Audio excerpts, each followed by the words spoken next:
¿Qué tal? Hoy nos acompaña una mujer que no solo analiza la realidad, sino que se juega incluso el físico para contarla. Es jurista, es politóloga y es una mosca cojonera de los ultras que cada mañana nos despierta en Canal Red contándonos la actualidad política y social.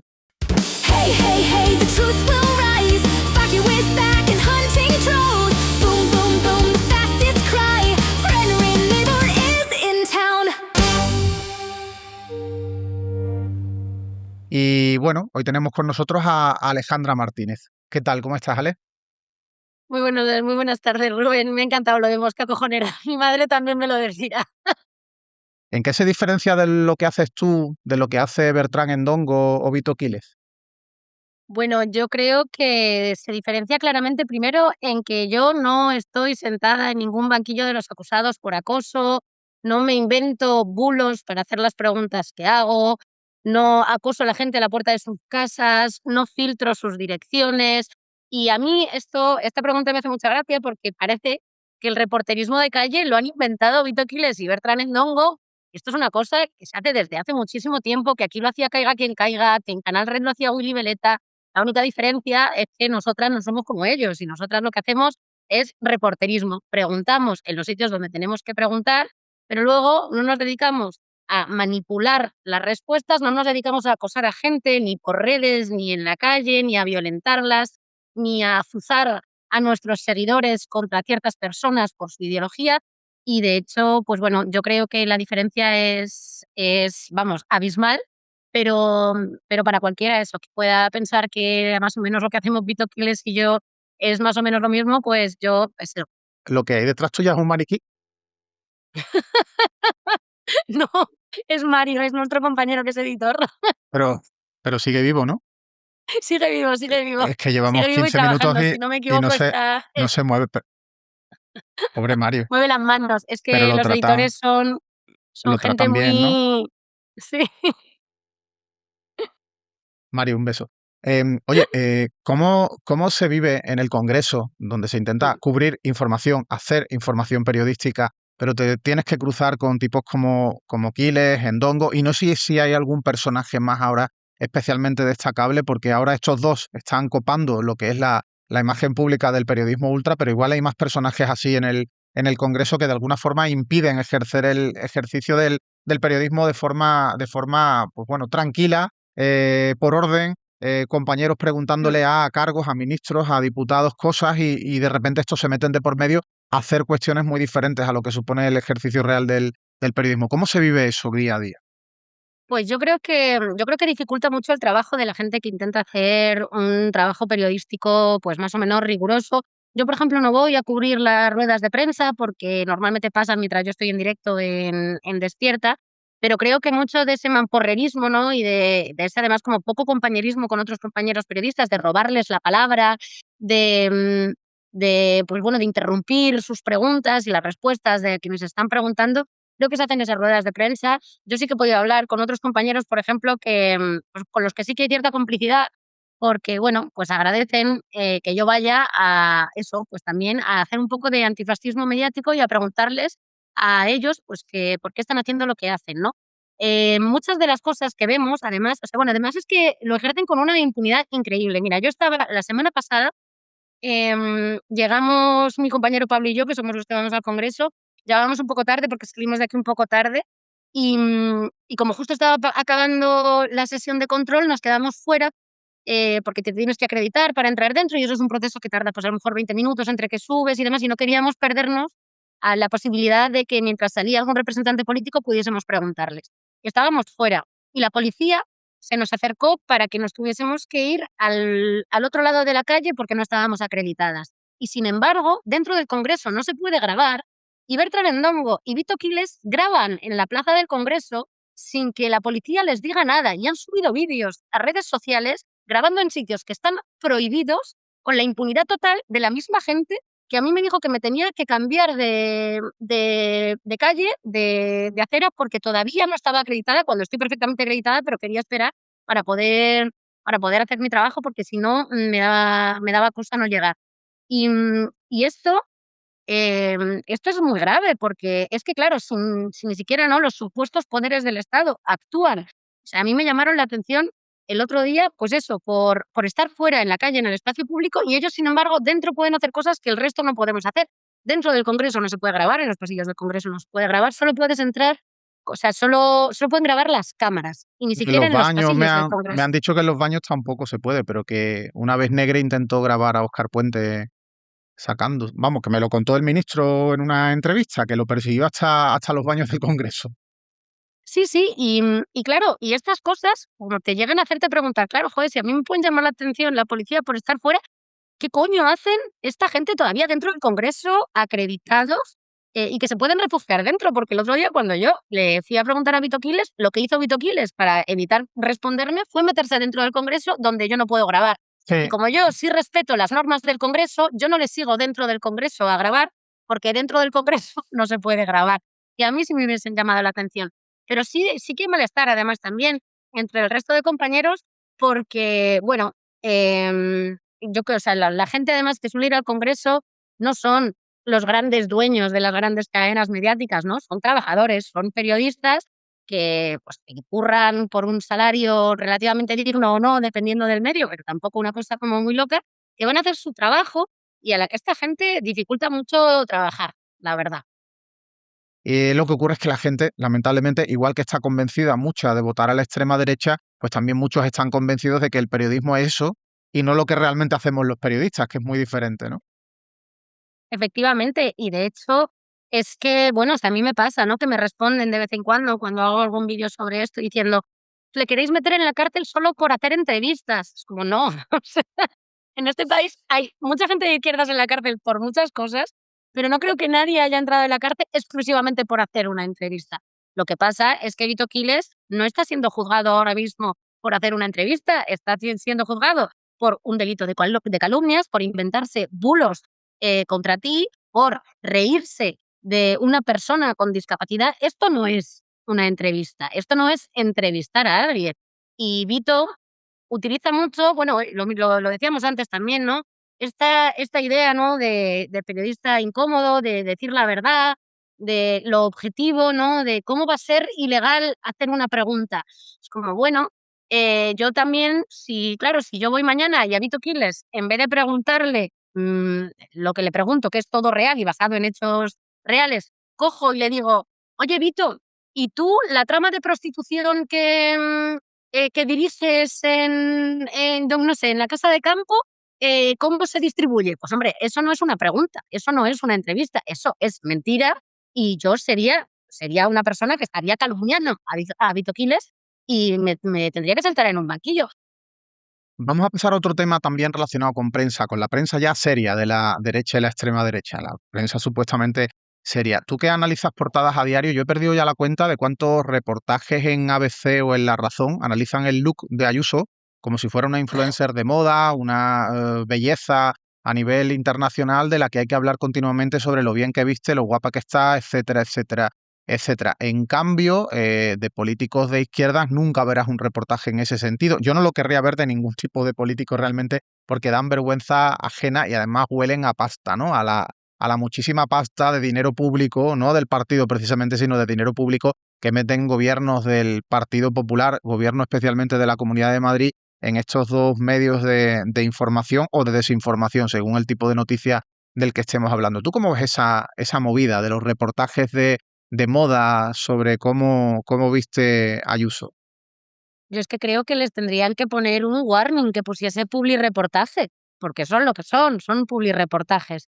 Me hace gracia, además, lo estabas diciendo sobre Ayuso, y me hace gracia porque el otro día, cuando pasó toda esta movida sobre mi forma de vestir y Bertrand, alguien me respondió con una foto de Ayuso con un traje rojo en una gala que llevaba toda la espalda descubierta, diciendo: "A ella le hubiese parecido genial que llevase la espalda descubierta". Estoy segura de que a Bertrand Endongo, que además tiene una clara preferencia por Isabel Díaz Ayuso, le hubiese parecido estupendo que llevase exactamente la misma blusa que llevase yo.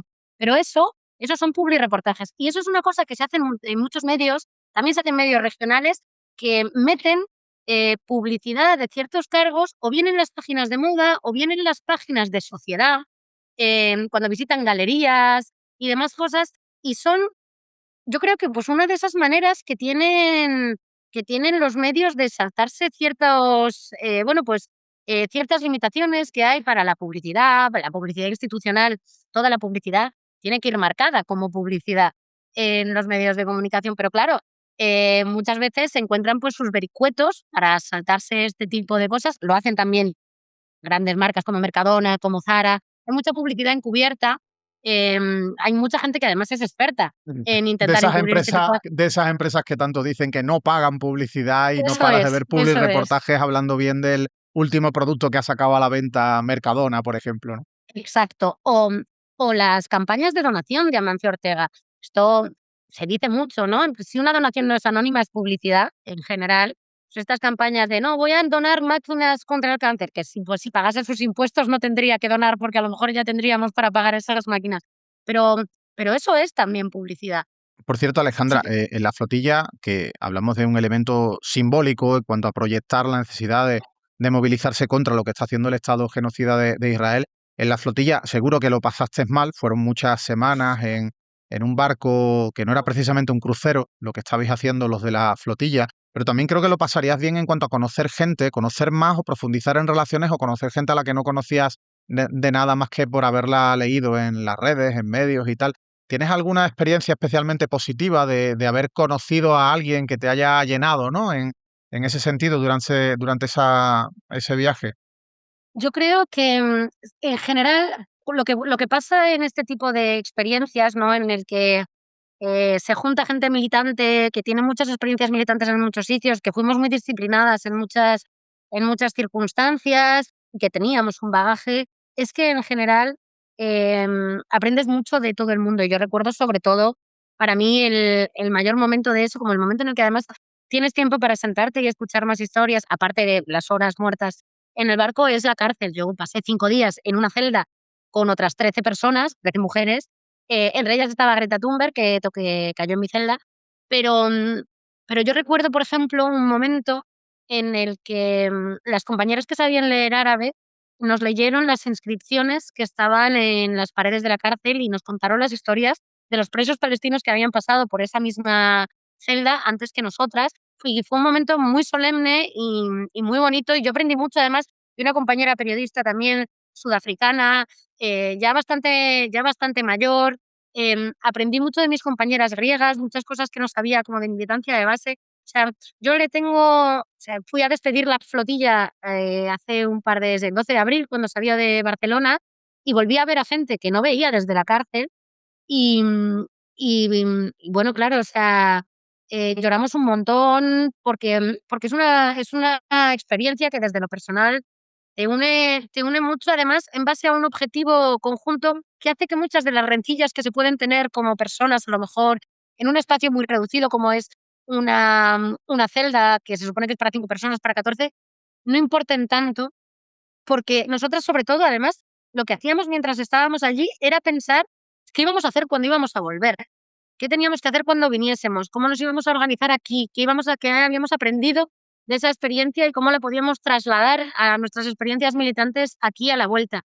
Y, o sea, para mí, como militancia fue una experiencia, pues, muy enriquecedora en muchas cosas, pero sobre todo creo que para mí lo más importante de la flotilla a nivel de experiencia es una sensación que creo que se había perdido desde, por lo menos en el Estado español, desde hace un tiempo, y es que, joe, que, parecemos gente muy impotente y muy pequeña, y sin embargo, te unes y paras la vuelta, y te unes y le arrancas, medidas a los poderosos, y puedes llegar a hacer a los poderosos temblar y que por lo menos tengan que inventarse alguna mierda para desmovilizarte, que la gente muy pequeña que se puede sentir muy impotente, que puede decir: "¿Qué soy yo sola en mi casa? ¿Qué puedo hacer contra un genocidio?". Pues se pueden hacer muchas cosas. Y organizadas, somos muchas y somos mucho más poderosas, y creo que eso es lo más bonito que yo puedo decir de la flotilla. A mí hay algo, Alejandra, que me ronda en la cabeza, que tú estuviste secuestrada junto a más compañeros 6 días, pero al final tenías un pasaporte europeo, un cónsul que mejor o peor aparecía por allí, erais de alguna manera presos políticos occidentales bajo el foco de las cámaras. Pero viendo lo que viste en esos centros de detención, el trato de los soldados y la absoluta impunidad que en la que operan esos soldados israelíes, ¿cómo crees que es la detención de un ciudadano palestino? Bueno, o sea, lo primero que es que para escuchar, la experiencia de la detención de personas palestinas, se puede escuchar a un montón de gente palestina que lo ha sufrido y de hecho sigue en las cárceles, pero que lo pueden contar mucho mejor que yo. Pero yo sí vi, o sea, yo era muy consciente de que pese a que insisto en que, o sea, fuimos negadas de todos nuestros derechos básicos, no solo de comida, se negaron medicamentos, productos de higiene femenina, éramos muy conscientes de que, a los presos palestinos se les trataba muchísimo peor. Primero, porque además leímos las inscripciones. Segundo, porque había marcas de ejecuciones en el patio, había sangre, em, y había una bandera, había una pancarta gigante, con Gaza destruida, que ponía en árabe, no en hebreo, la nueva Gaza. O sea, el nivel de violencia que sufre la población palestina, simplemente por ser palestina, porque, claro, es gente, como hablábamos antes, ¿no?, de la deshumanización, es gente que, que por el hecho de ser palestinos ya son terroristas. O sea, quiero decir, tú has nacido, tienes 2 meses y ya eres un terrorista para el Estado de Israel. Y, o sea, la experiencia de pues claro, no, o sea, tuvieron mucho cuidado de que nosotros no nos cruzásemos con nadie palestino, pero sí tuvimos varias experiencias con los guardias, que eran israelíes, y, y son una población también absolutamente, programada para pensar que los palestinos son, seres, animales que nosotros claro, nosotras intentamos en algún momento había varias estrategias también, pero preguntarles también a los guardias como: "Pero, ¿de verdad os parecemos terroristas?". Y claro, como nosotras éramos blancas, muchas de nosotras, no todas, porque había mucha gente en esa flotilla que no era ni europea ni tenía un pasaporte europeo, que fueron deportados además vía Jordania a pie, em, y que, y que además fueron tratados peor porque Israel es un estado absolutamente racista. Gente racializada, mucha gente que venía de lugares como Túnez, Malasia, que estaba en la flotilla y que fueron tratados peor que nosotras que éramos blancas y aún así mejor que los palestinos, pero sí son una sociedad, por lo menos la parte que yo conocí, absolutamente lobotomizada para pensar que los palestinos son sus enemigos ancestrales y que esto es una guerra por su propia supervivencia y su existencia, y que, cualquiera que ayude a los palestinos o que le parezca mal lo que está pasando es gente que ha sido, bueno, pues que ha sido engañada por Hamás, que es lo que nos decían, porque nosotros les decíamos: "Pero nosotros os parecemos terroristas", por intentar también un poco, es como: "Mira, yo soy soy española, o sea, yo no soy de Hamás". Em, y decían: "No, vosotras no, pero estáis engañadas por los terroristas", ¿sabes? Que bueno, dicho sea de paso, que yo, mi opinión aquí es que la resistencia del pueblo palestino es, legítima por todos los medios, no lo digo yo, lo dice la ONU, y eso incluye también los armados, porque si tu pueblo está siendo genocidado, qué menos que puedas coger un arma para defenderte. Pero pero bueno, sí, yo creo que eso, que no que yo creo que, bueno, si es que es eso, o sea, no hace falta creerlo, solo hace falta ver cómo salen los presos palestinos de las cárceles, los que consiguen salir. Ahora, además, han aprobado la pena de muerte por horca para terroristas. Insisto, terrorista es cualquier palestino. Entonces, Claro. cualquier palestino que está ahora mismo en las cárceles israelíes puede acabar ahorcado.